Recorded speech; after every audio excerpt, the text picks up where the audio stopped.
19.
Good morning and welcome to the Tuesday, May 6, 2007, regularly scheduled meeting of the House Committee on Finance. It is 10:37. We have a few people in traffic and some other issues. Clerk Campbell Crawley, please call the roll. Chair Tisdall. Here. Representatives Frisbee. Here. Vanderwall. Present. Leitner. Here. Martin. Here. Posthumous. Here. Alexander. Here. Aragona. Here. Schutte. Here. Hoskins. Here. Carter. Stuck in traffic. Neely.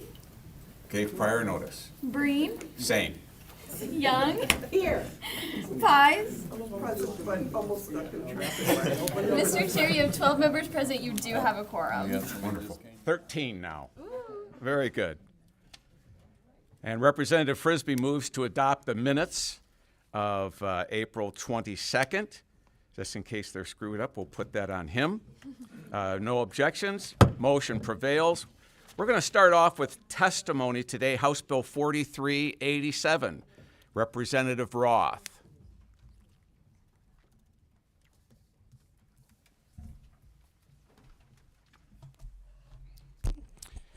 Thank you, Chair Tisdale and the members of the committee. Thank you for listening to me today. And House Bill 4387, which had to do with the Northern Michigan ice storm and possible tax credit. So thank you very much. Many of you heard about the devastating ice storm that struck Northern Michigan. Began on March 28th and lasted for 3 relentless days, wave after wave, ice, winds, bitter cold, and snow, all part of it.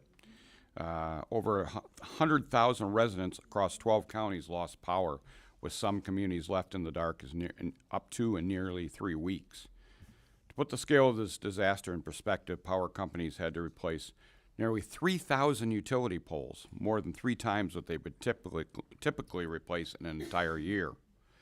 MDOT and DNR crews worked tirelessly, clearing over 3,000 state roads. Yet the storm was so relentless that when they would clear a road, they'd hear a tree crack and turn around and only to see the road blocked again and have to remove another tree. The Mackinac Bridge was closed for 3 days. It's the longest closure since 1957 when it opened due to falling ice. If anybody saw the video of a car nearly getting hit by a 6-foot piece of ice, the devastation of that vehicle and possibly the people inside would have been catastrophic. This was not only a disruption in travel, but also triggered an emergency or energy emergency, as we could no longer move critical supplies between the UP and Lower Michigan. 3 million acres of trees were destroyed. When I say destroy, I mean it looks like a tornado ripped through there, tearing the tops of the trees out as far as the eye can see. While the damage estimates are still coming in, we already know the cost will exceed $200 million. Storm was catastrophic. As a Northern Michigander, I know we don't often ask for help. In fact, we tend to pride ourselves in our self-reliance up north. But the storm was different. Its reach, both geographically and duration, means recovery will take months, if not years. That's why I'm supporting a bill to provide a one-time tax credit up to $5,000 for residents in the declared emergency areas only. The credit can only be used for expenses directly related to repairing or replacing property damaged by the ice storm, expenses that are already not included in any kind of local, state, or federal emergency relief. This is not a handout. It's a small measure of support to help our fellow Michiganders get back on their feet after this unprecedented disaster. Now, I don't know how many people have been able to drive up north and actually see this damage. Unless you can see it by your own eyesight, you don't realize what it is. The 104th District was extremely lucky. Very few spots in the 104th were touched in northern Antrim County a little bit with some flooding and some power outage. But you take 2 miles to the east of my district and start headed over towards Gaylord area, it's immediate.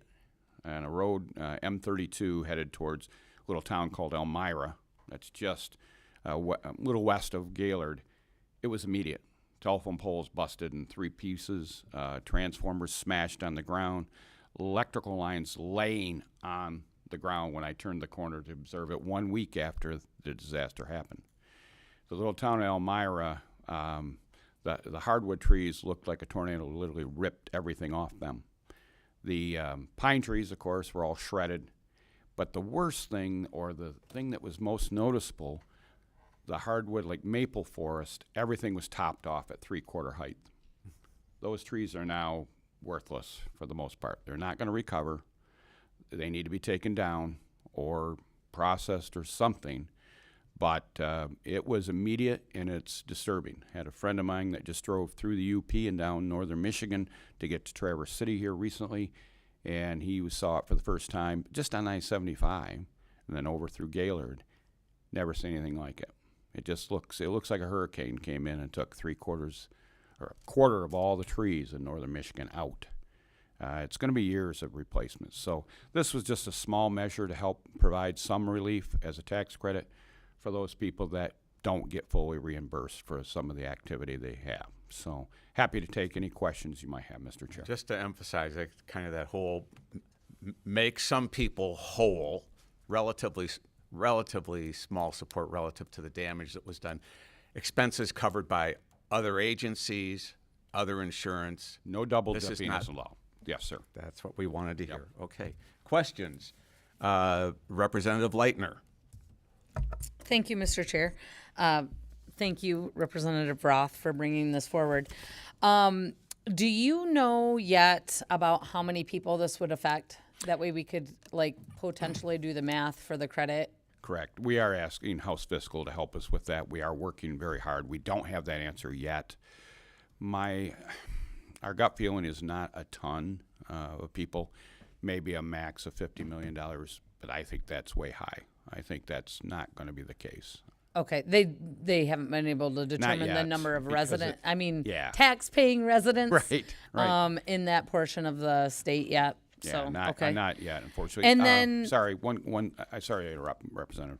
FEMA just left as of end of last week, so that may help us get some of those numbers shortly. Okay. And then can you help us understand the process? Because, it says to be eligible for a credit, they have to provide reasonable proof as determined by Treasury. So what is in that proof? Because, as the chair alluded to, this isn't making them whole. Obviously, it's expenses incurred in addition to kind of normal maintenance, insurance costs, stuff like that. So this one, they couldn't use their insurance premium deductible as part of the 5,000, right? Correct. Okay. Yes, ma'am. It's just, so what does that look like, that form? They submit the receipts with Treasury and then they think- determine it before they file their taxes, or how does that process look? Yeah, I'll have to clarify that with you and get back exactly. I think we're still working through that. We do have a couple subs that will probably be part of this bill, but I will be glad to follow back up with you on that. Okay. Thank you. Representative Young. Thank you, Mr. Chair, and thank you, Representative, for bringing this before us. Doing an excellent job advocating for your constituents. Just a couple of questions, because I think about this as potentially being precedent setting when it comes to natural disasters. This was a natural disaster. This wasn't something that was man-made, and so we can expect these types of things to continue to happen. So I just want to be clear about isolating this one. I drive up 96 every Tuesday coming to work, and I still see the devastation from the tornado Correct. that hit in 2023. And I don't, perhaps you all can remind me, did we have any type of request for this type of assistance for those residents that were impacted? There was loss of life during that time. And I'm just wondering about, will this be able to be extended? We look in Detroit and we had all of those floods, and FEMA came in, FEMA's there, but these are natural disasters that are going to continue to happen. And so I don't want to just isolate it to just one, because there are going to be others. And so perhaps you can speak to that a little bit. Sure. This wasn't intended to do that. This was the one-time, one shot. I would say the difference here was we've had a lot of ice storms in northern Michigan. 62 years of my life, I've seen quite a few ice storms. none that produced an inch and a half of ice. I think that's the devastation that really occurred, was the amount of ice that actually happened. We've never seen anything like it ever in northern Michigan, and we've dealt with a lot of bad conditions. So if anybody, again, if you've seen the videos of the Mackinac Bridge, ice flying off when the 40-mile-an-hour winds came in after this, it just the overall scope, how bad this really was, and the fact that we have some issues with now forestry issues, that this wood laying on the floor of the forest floor is a fire potential danger. And we've got to get that stuff cleaned up, or else we won't even have to talk about anything else. There'll be fires that are going to be devastating in that northern Michigan area. There's so much rural area in that northeast Michigan in particular. If you go Gaylord up towards Alpena, I had the privilege of being able to fly on a Huey from there to Alpena for a northern strike. It's all woods. I mean, it is, and all that is now gone. So this was intended for one. This one in particular. Certainly could talk about others, but this is what this is for. Yes. Just as it relates to the residents who have their private insurance, is this what, if they have private insurance that cover, would they still be eligible? I wasn't real clear about that. That's my last Only question. the excess, if the insurance didn't pay for everything, they would be allowed to have that. And it's residents, there will be a sub for seasonal second homes potential also. But it's just to cover anything that may not be covered by insurance or state or local, or state or federal disaster relief of any kind. And some of these cases might even be very small. You know, they had to repair a roof or something that was smaller. So we want to try and cover as much as we can. This normally, like I said, we don't ask for help, but this one's a little over the scope of what we normally see. Thank you. Representative Martin. Thank you, Mr. Chair. So you said FEMA just left. So when you say the state of emergency, the state of Michigan state of emergency, and FEMA hasn't made a determination yet? That is correct. So- We haven't gotten what they're going to provide, or if they're going to provide anything. You're right, because my curiosity comes, it does look like a hurricane went through. You know. Yeah, I know. I was up there. I have no tops on any of my trees. Luckily, a structure wasn't hit, which is my point. So even though we had a ton of maple trees, maple syrup, the pine trees are going to be hit with beetles here within months, weeks. So things got to be cleaned up quickly. But the state of emergency nationally usually comes if people are displaced. So we had some power outages and so forth, but I don't know the number of people that are displaced, because it wasn't like a hurricane wind or a tornado that took roofs off buildings. Unless a tree fell on it, the structures weren't damaged. So do we have any indication of what? Not yet, David. No, Because displacement was sorry. one of the big ones. Yeah. Okay. It is, and as you. And if they don't get displaced, we're going to have to help them because they won't get the other money. And Okay. there were people displaced, obviously. There were yeah. people that had to move and go to relatives or I whatever. don't know what the percentage was, so that's I going don't to have be a that. key indicator. It'll be interesting to see what FEMA comes back. Yes, sir. Okay. Thank you. Representative Pies. Thank you, Mr. Chair. Representative Roth, in looking at what's required, the minimal on the form, it says the taxpayer must supply their federal employer ID or the Michigan Treasury number assigned. Could you explain both of those for me, Ann? Sure. Sorry, one more. Does this Can get apply back to you also? on that, Representative. I can't give you a full explanation on that today. Does this also apply to non-homestead? Yes. Yes. Thank you. Representative Leitner. Thank you. And continuing on, funding things and FEMA, obviously you said FEMA hasn't made a determination yet, but have they made people aware of any federal subsidies for assistance in regards to the difference yet, or even low interest state loans with state programs for assistance to, Not yet. What we did in appropriations, we do have a $75 million request that we want to do in appropes. That would go through, that's more than likely going to help people like municipalities National Guard, state Are you police. referencing the supplemental? Is that what you're talking? So this money would be included in that supplemental then, used from the supplemental monies that are being proposed with. It could. Fairburn and- Again, all that depends on how it ends up. And But right now, it's not written in the boilerplate in that budget bill, either one of those budget bills, right? that's correct. Okay. Thank you. Representative Aragona. Yeah, thank you, Representative. Thank you, Mr. Chairman. I had two questions for you. And first of all, I want to say, I sympathize with our friends in northern Michigan. I mean, that's the ice storms. That's tough, and just to see the destruction. I mean, down where I was, there was nothing, but just to see everything that happened up there, it was absolutely astounding. My first question, though, is who's actually going to be the judge of whether these expenditures are appropriate? So if, let's say I'm just trying to game the system and I say, well, I'm going to put in a new basement, even though, it wasn't my basement that was damaged. Who's the judge to say whether you're actually getting that credit and whether it's actually appropriate to give you that credit? Right. That'll be up to Treasury, and you will file this on your income tax. So you are potentially fraudulent. Yeah. You're asked. So Treasury will be the one that in Michigan will decide whether or not you're being fraudulent or not. Gotcha. Okay. All right.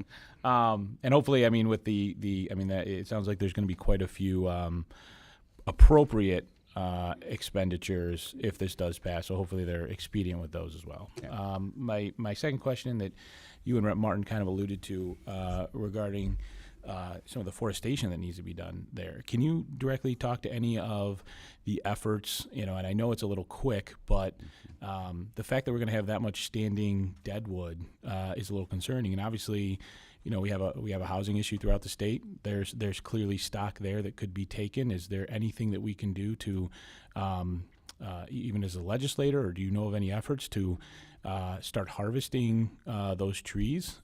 Just because, that's a complete waste if we don't do anything. And as you said, the top quarter of a lot of these trees fell. And unfortunately, with the recent energy packages that passed last year, or last term, biomass is a lot harder to actually have as an energy source. So we know that these trees and a lot of this biomass lays on the forest floors and creates these greenhouse gases that, contributes far more to anything that could potentially be saved by not having biomass. So is there anything we can do to start cleaning any of that up?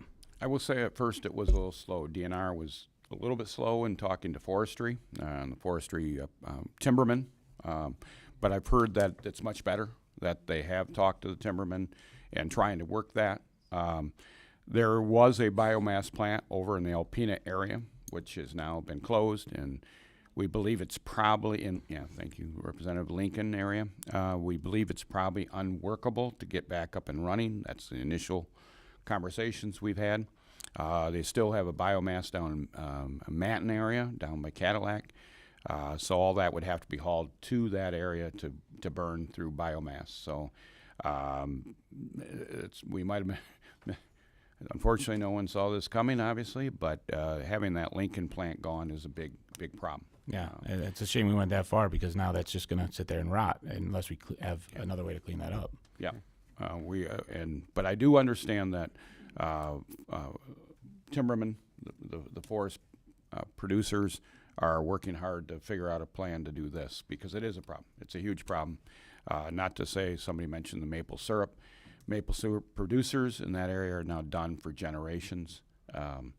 If you harvest the trees and then try and repopulate those trees, we're talking 30, 40 years down the road before you're going to actually produce maple syrup. So those families that were maple syrup producers are now probably gone for a long time. And I hope other areas that do maple syrup, like one of our good representatives, but it's a huge problem. But I do hear good conversations going at this time. If not, we'll have to bring that to the legislature to make sure that continues because we do have to get off the ground. It's a huge problem. Thank you, Rep. Arizona. Representative Frisbee. Just wanted to offer some clarity to the statement about displacement, and that is when FEMA does offer quite a bit of assistance. to the general public. But outside of that, their sole focus is to restore public infrastructure. So there's not, we saw one-time payments to North Carolina, Hawaii, those kind of things, but most of the time it's left up to insurance or your own pocket. And I do have some concerns too about how we track this, and it's appropriate, but I think we can work that out in the details. One thing I was going to add to Representative Leitner's question was that the monies that are appropriated by the state will go through the emergency managers. It has to be appropriated through the emergency managers. So each county's emergency management is going to have to be active and on top of it. So we did do that in that state money. Okay. Thank you, Representative Martin. Thank you, Mr. Chair, and I just wanted to clarify something if I could also, is everything that you mentioned about clearing the forest and what can be done, I've asked the same questions through natural resources, and everybody will be swamped for capacity. So there's still gonna be a big problem up there because even if we had the biomasses on, they can't use as much as that's gonna be available. So it's gonna be a real capacity issue and labor and so forth. Another thing that we've reached out and talked to about trail riding and just the trails to have those cleared for bikers and hikers, and that's going to be an issue also. People are going to have to really be checking to see what trails are open and what's not, and any debris too. Yeah, that's right. All right. Thank you. I've got one card to read in on House Bill 4387.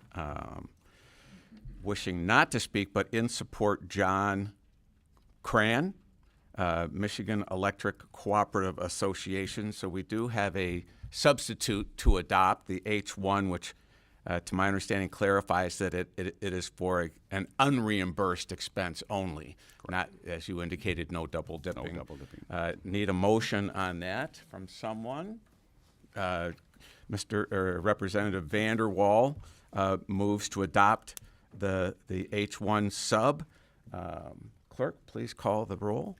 On the motion to adopt the H1 substitute, Chair Tisdall. Yes. Representatives Frisbee, Yes. Vanderwall, Yes. Leitner, Yes. Martin, Yes. Posthumous, Yes. Alexander, Yes. Aragona, Yes. Shooty, Yes. Hoskins, Yes. Carter, Yes. Neely, Yes. Breen, Young, Yes. Pies. Yes. Mr. Chair, you have 15 yeas, 0 nays, 0 pass. The motion prevails. And that sub is adopted. Let's continue on with the votes. House Bill 4119, Representative Frisbee moves to report House Bill 4119 with recommendation. Do I have anything over on here? I've got one card on 4119 and 4120, which will be coming up. Not wishing to speak, but opposed to the bill, Peter Dorman, Department of Treasury. Clerk, please call the roll. On the motion to report, Chair Tisdall. Yes. Representatives Frisbee, Yes. Vanderwall, Yes. Leitner, No. Martin, Yes. Posthumous, Yes. Alexander, Yes. Aragona, Yes. Shooty, Yes. Hoskins, Pass. Carter, Pass. Neely, Pass. Breen, Aye. Young, Pass. Pies. No. Mr. Chair, you have 9 yea, 2 nay, 4 pass. The motion prevails. Okay, House Bill 4119 is reported with recommendation. House Bill 4120, Representative, someone want to make a motion down there? Representative Pies moves to report House Bill 4120 with recommendation. Clerk, please call the roll. On the motion to report, Chair Tisdall. Yes. Representatives Frisbee, Yes. Vanderwall, Yes. Leitner, No. Martin, Yes. Posthumous, Yes. Alexander, Yes. Aragona, Yes. Shooty, Yes. Hoskins, Pass. Carter, Pass. Neely, No. Breen, Pass. Young, Pass. Pies. Mr. Chair, you have 8 yea, 3 nay, 4 pass. The motion prevails. House Bill 4120 moves forward with recommendation. House Bill 4287, that's the broadband exempting grant income from tax. I do have one card to read in on that, and that is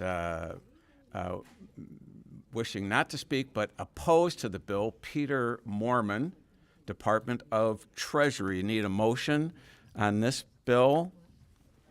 Vice Chair Frisbee moves for 4287. Clerk, please take the roll. On the motion to report, Chair Tisdale, Yes. Representatives Frisbee, Yes. Vanderwall, Yes. Leitner, Yes. Martin, Yes. Postumus, Yes. Alexander, Yes. Aragona, Yes. Shutey, Yes. Hoskins, Yes. Carter, Yes. Neely, Yes. Breen, Young, Yes. Pies. Pass. Mr. Chair, you have 14 yea, 0 nay, 1 pass. The motion prevails. And 4287 moves with recommendation.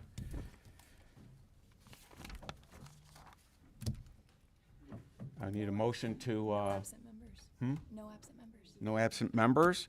Okay, no more business in front of this committee. Meeting is adjourned.